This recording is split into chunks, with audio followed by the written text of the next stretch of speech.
دوسرا مسئلہ ہے، دوسری بحث ہے، اور وہ ہے تعداد وتر کے بارے میں۔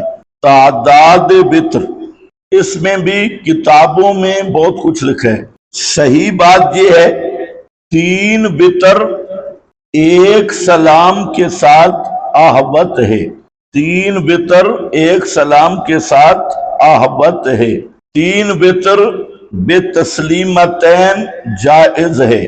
1 رکعت وتر بھی جائز ہے۔ یہ بھی میں سب کچھ ہے، بھی جائز ہے، بھی جائز۔ اس میں چونکہ مسئلہ ہے کہ یہ وہ ہے مشتبہات میں سے احبت کے خلاف ہے، اور جو عام کتب کی تقریر ہے وہ یہ ہے کہ احناف کے نزدیک وتر 3 رکعتیں ایک سلام کے ساتھ ہی جائز ہے، اور شوافع کے نزدیک 1 وتر یا 3 پڑھے تو ایک سلام کے ساتھ 2 سلاموں کے ساتھ، اور اگر ایک سلام کے ساتھ پڑھے گا تو دوسری رکعت کا قاعدہ نہیں بیٹھے گا۔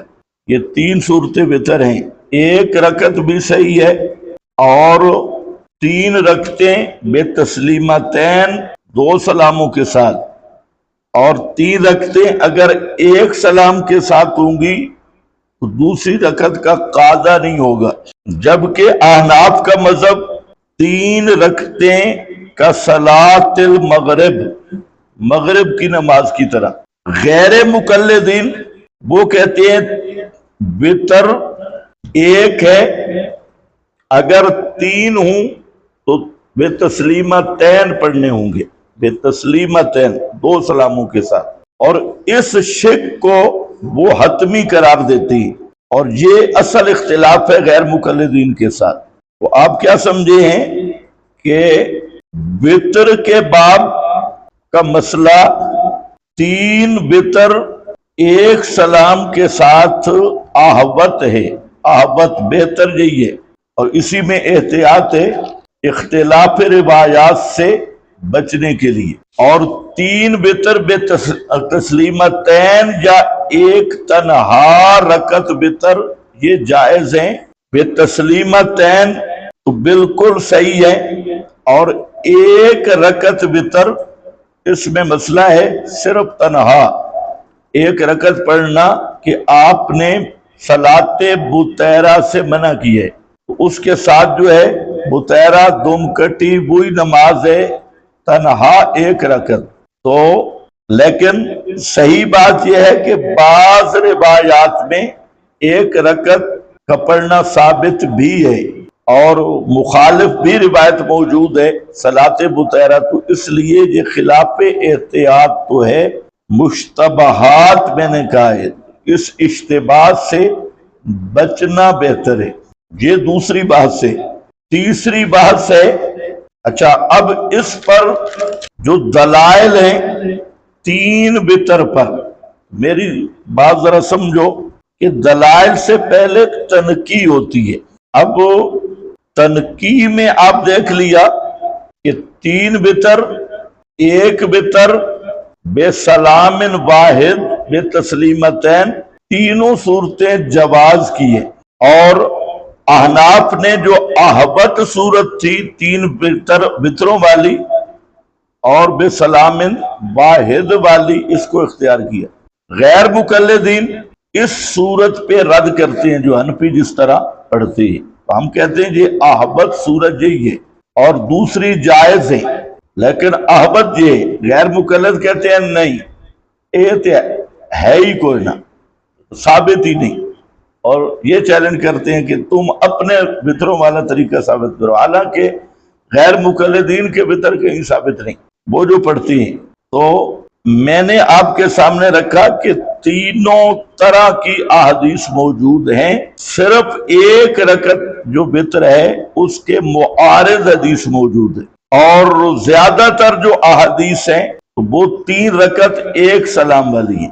اس پر بخاری میں 1147 نمبر حدیث ہے، 1147، اس میں ثم یصلی اربعا فلا تسأل عن حسنہن وطولہن ثم یصلی ثلاثا، یہ 4 4 4 4 اور ثم یصلی ثلاثا، پھر آپ کیا پڑھتے تھے 3۔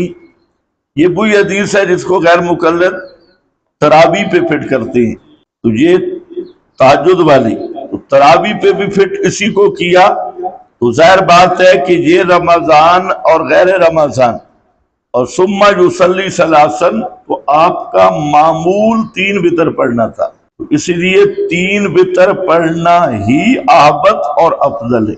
یہ حدیث بالکل واضح ہے، اور پھر یہ حدیث جو ہے تخریج اس کی پہلے بھی ہوئی ہے۔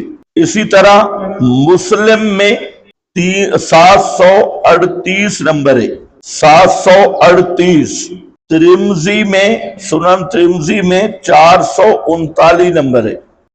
یہاں پر بھی وہی حدیث آئی مسلم میں، یہ صفحہ 417 ہے، حضرت عائشہ والی روایت، تو اس میں بھی ہے کہ احدی عشرۃ رکعۃ یصلی اربعا فلا تسأل عن حسنہن وطولہن ثم یصلی اربعا فلا تسأل عن حسنہن وطولہن ثم یصلی ثلاثا 3، اور ظاہر بات ہے ثلاثن سے متبادر کٹھے 3 ہیں۔ اب سنن ترمذی میں 462 نمبر حدیث ہے۔ اچھا، یہ پہلے بھی آ گئی ہے، یہ آپ ابو داؤد میں دیکھیں، نسائی میں، سب کتب میں، اس میں کیا ہے، باب ما جاء ما یقرأ فی الوتر، اس میں تفصیل ہے کہ آپ وتروں میں کیا پڑھتے تھے، تو یہ ابو داؤد میں بھی یہ باب ہے۔ تو جہاں پر یہ پہلے بھی میں حضرت عبداللہ ابن عباس نے فرمایا یقرأ فی الوتر بسبح اسم ربک الاعلی وقل یا ایھا الکافرون وقل ھو اللہ احد، ایک رکعت میں، یعنی 3 رکعتیں ہوتی تو 3 صورتیں ایک رکعت میں پڑھتے۔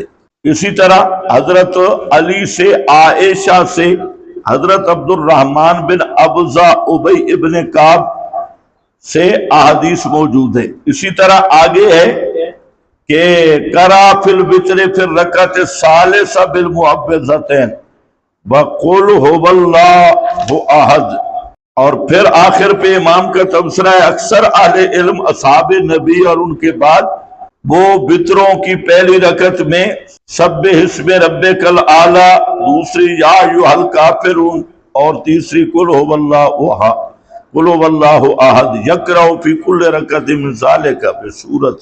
اب یہ جتنی بھی ہیں، اگلی حدیث بھی 3 وتروں کی دلیل ہے۔ بِأَيِّ شَيْءٍ كَانَ يُوتِرُ رسول اللہ صلی اللہ علیہ وسلم كَانَ يَقْرَأُ فِي الْأُولَى وَفِي الثَّانِيَةِ وَفِي الثَّالِثَةِ، اولا، ثانیہ، ثالثہ۔ اسی طرح یہ پورا باب ابو داؤد کا پورا باب ما یقرأ فی الوتر، یہ 3 وتروں کے ثبوت پر سنن نسائی نکالے 1702 اور 1701، 2 3، اس میں ایک تو یہی آ رہا ہے 3 صورتیں پڑھتے تھے، لیکن جو 1701 ہے ابی ابن کعب سے، اس کو ذرا دیکھو آخر میں کیا ہے، وَلَا يُسَلِّمُ إِلَّا فِي آخِرِهِنَّ، تو سلام کب پھیرتے تھے، ان 3 کے آخر میں، تو 3 کا ثبوت، اور وَلَا يُسَلِّمُ إِلَّا فِي آخِرِهِنَّ، اور تیسرا وہ احادیث جس میں صلاۃ وتر کو وتر النہار کہا گیا، یعنی صلاۃ مغرب قرار دیا گیا، وتر النہار، شرح معانی الآثار میں اور مصنف ابن ابی شیبہ میں اور دیگر کتب حدیث میں یہ بات صراحتاً ہے کہ یہ جو وتر ہیں یہ وتر مغرب کی نماز کی طرح ہے، مغرب کی نماز کی طرح۔ یہاں لا یسلم الا فی آخرہن کا لفظ صراحتاً موجود ہے۔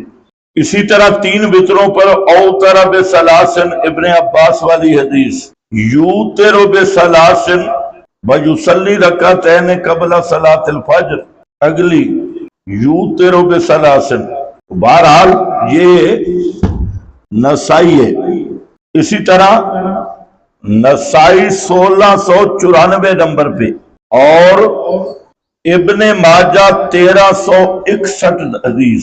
یہ جو میں نے آپ کے سامنے رکھی نا نسائی 1694، اس کا ایک لفظ نوٹ کر لو، یہ 3 وطروں کی بات نہیں کر رہا، ایک لفظ کی بات کر رہا ہوں کہ صلی رکعتن واحدتن توتر اللہ ما قد صلی، یہ لفظ نوٹ کرو، یہ اس پر میں بات کرتا ہوں، توتر اللہ ما قد صلی۔ کیا ہے؟ ابن ماجہ میں یوتر بثلاثن برکعتین بعد الفجر، 3 وطر پڑھتے اور رکعتین بعد الفجر۔ یہ جو نسائی کی ابھی حدیث ہے 1694، اس کو ذرا ذہن میں رکھو اور اب آؤ۔ باقی یہ ہے کہ یہ ابن عمر والی حدیث، اس کے لیے مصنف ابن ابی شیبہ میں